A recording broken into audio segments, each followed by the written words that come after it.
Hey guys, are you taking the PSAT soon and wondering how the heck do I prepare for this thing? If so, you've come to the right place because I'm going to share for you some of my tips for how to prep for the PSAT.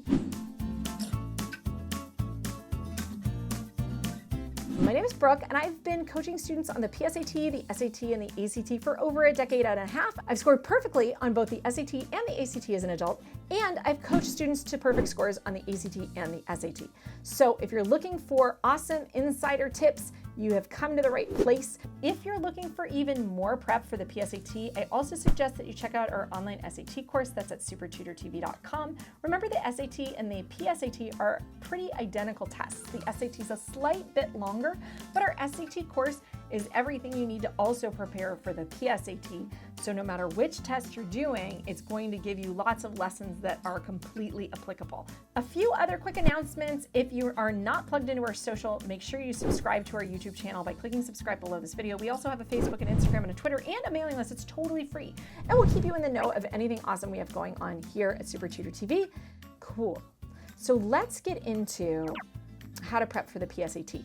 No matter who you are, it's a great idea to prepare for the PSAT because it's sort of this dry run. Whether you're trying to get a national merit scholarship or whether you're just trying to see how you would do on the SAT, it's always good to put your best foot forward, because if you just go in cold turkey and you have no idea what you're doing, you could completely run out of time and waste this opportunity to kind of gauge, where am I at with the SAT? How much studying do I need to do? Is the SAT the test I want to take, or do I want to take the ACT? Right? All of these questions you can better address if you just give yourself a little bit of time to prep for the PSAT. So pat yourself on the back for watching this video. It's the first step in prepping for the PSAT. So awesome for you. I'm proud of you guys. Keep going. All right, let's talk. The first thing I'm going to say is that this video is based on the cycle of learning that I use as a private tutor. And this cycle of learning is something that a lot of private tutors use. It's a really common practice among elite private tutors.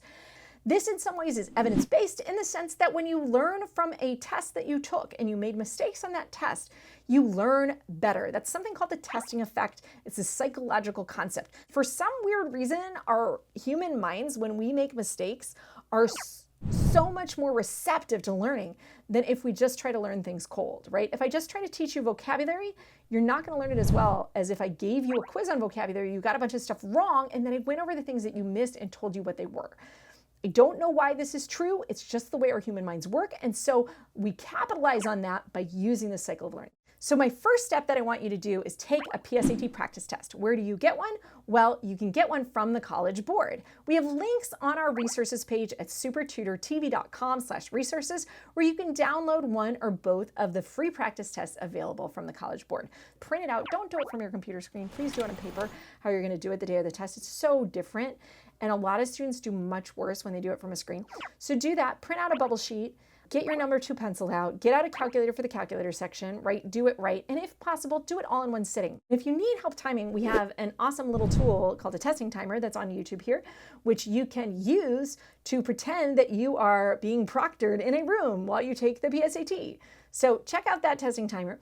And after you've taken your practice test, I want you to go over everything that you've missed.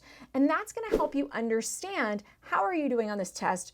What have you missed? Why did you miss it? I also want you to overall evaluate your performance. Did you run out of time on a section? If so, I want you to look up timing tips for the PSAT or for the SAT.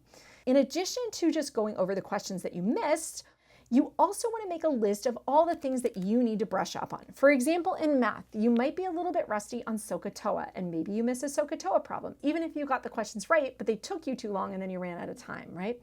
So do a little bit of reflection and self-analysis on that test and try to figure out why you missed what you missed and how you can address those areas that you need to.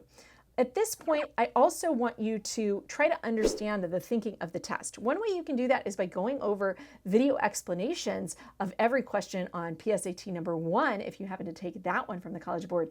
We have free videos for PSAT number 1 where I will walk you through every question for free. If you're interested in seeing those videos, check for the link in the blog post that you can find in the description below this video. It also will give you a little bit of a glimpse of the kind of teaching that I do in our online course. So go check that out.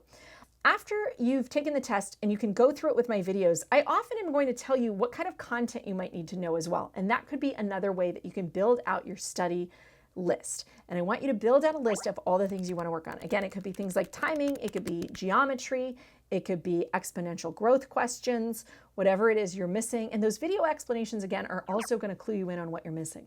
Step 3 is study all that stuff that you made a list of. So after you've compiled this study list of all the things that I need to improve on my SAT, I then want you to go after those things on that list. You can either use something like our online course, you can use books from independent tutors who've written books. It could be you've pulled up a grammar book and you're working on all those grammar rules, or you're Googling how do I use commas or comma use worksheet.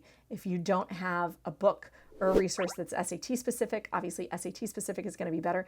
Remember, SAT and PSAT are basically the same thing. So don't be fazed by the fact that you're doing SAT prep for the PSAT. It's the same test, except the PSAT is ever so slightly shorter and slightly easier in the math section.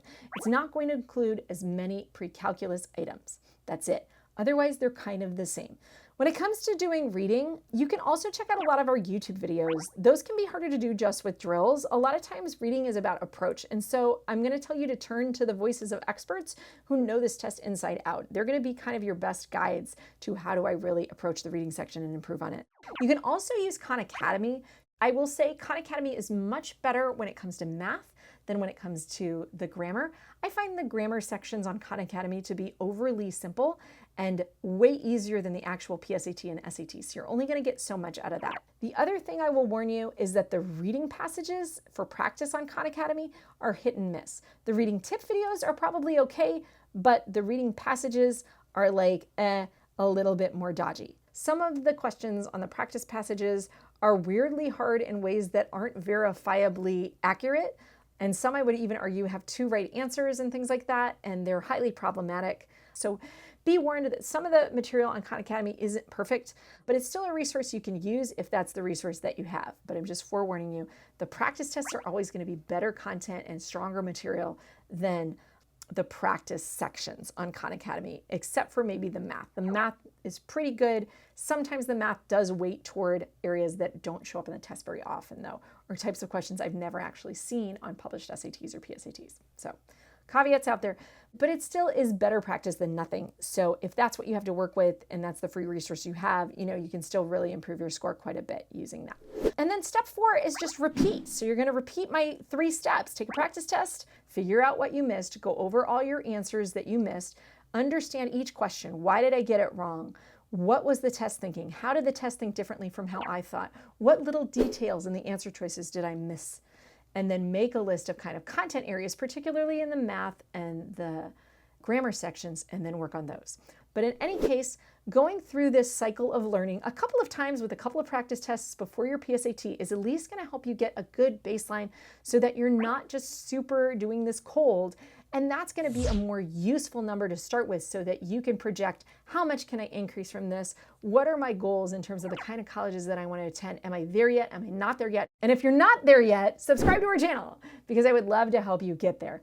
I hope you guys enjoyed this video. If so, please give it a thumbs up. Remember, the PSAT is just practice for 99% of you. Only the 1% that are scoring in the top 1% are going to be able to leverage this pretty much in other ways, such as qualifying for scholarships or award programs. So don't worry too much about it, but it's a great opportunity to get a baseline for yourself in a real testing environment and see where you're at with the standardized testing process. I hope to see you guys soon in another video. Take care and good luck on your PSAT.